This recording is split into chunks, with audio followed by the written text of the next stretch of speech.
এই মুহূর্তে আছি গোপালগঞ্জ শহরের পুলিশ লাইন মোড়ে। এখান থেকেই ঢাকা সহ আভ্যন্তরীণ রুটে বাস চলাচল করে।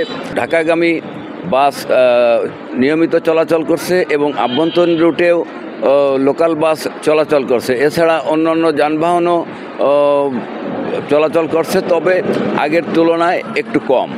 বর্তমান পরিস্থিতি অনুযায়ী আপনার জনসমাগম একটু কম, যাত্রী সমাগম একটু কম পূর্বের তুলনায়। গত 16 তারিখের পর থেকে আমাদের যাত্রী মোটামুটি ঠিকঠাক মতোই আছে, ট্রিপও স্বাভাবিকভাবে চলতেছে। আমাদের অন্য রুটের যাত্রী স্বাভাবিকভাবেই আছে, যাত্রী সবসময় ঠিকভাবেই পাচ্ছি এবং অন্য সার্ভিস চালু আছে। এই গন্ডগোলের আগে আমরা ভালো ছিলাম ইনশাআল্লাহ, আলহামদুলিল্লাহ। এই গন্ডগোলের পরে যে অবরোধ চলতেছে, আমরা তো রাস্তাঘাটে আসলে বাড়ানোর জন্য চেষ্টা করি, ভয় ভীতি লাগে, এই জন্য বাড়ে না। এই আজকে 10টার পরে আমার এক চাচা গোপালগঞ্জ আসছে, তাকে নিয়ে আসছি, উদ্দেশ্য তাকে নিয়ে আসা। এছাড়া গোপালগঞ্জে আজ সকাল 6টা পর্যন্ত যে কারফিউ বলবৎ ছিল সেটিকে শিথিল করা হয়েছে।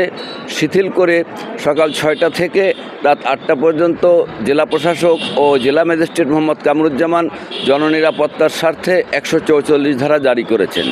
এছাড়া গোপালগঞ্জের পরিস্থিতি অনেকটা স্বাভাবিক বলেই মনে হয়েছে, তবে 144 ধারার কারণে শহরের দোকানপাট সব বন্ধ রয়েছে। দোকানপাট খোলেনি, অল্প কিছু দোকানপাট খুলেছে। তার মধ্যে রয়েছে ঔষধ,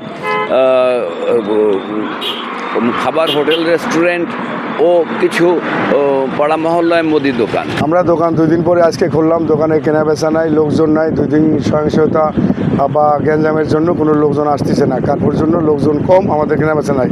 তা আমাদের দোকানের উপরই নির্ভর। আমরা দোকান না চালাতে আমার ছেলে মেয়ে বউ আছে না, কীভাবে আমরা চলবো?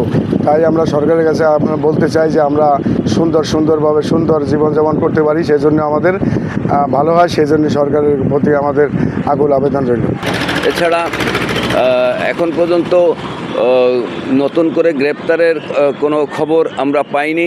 তবে গোপালগঞ্জে এ পর্যন্ত 16 জুলাইয়ের এনসিপির সমাবেশের সংঘর্ষ হামলার ঘটনাকে কেন্দ্র করে এ পর্যন্ত 5 জন নিহত হয়েছে। এছাড়া 3008 জনের নামে আসামি করে 3 থানায় 4টি মামলা হয়েছে। এছাড়া 358 জনের নাম উল্লেখ করা হয়েছে। তবে গোপালগঞ্জের পরিস্থিতি এখন অনেকটা স্বাভাবিক বলে মনে হচ্ছে। আইনশৃঙ্খলা বাহিনীও রাস্তাঘাটে বিভিন্ন স্থানে টহল দিচ্ছে। গোপালগঞ্জের সর্বশেষ পরিস্থিতি আমার কাছে এই পর্যন্তই। আমিনুল হাসান শাহিন, গোপালগঞ্জ।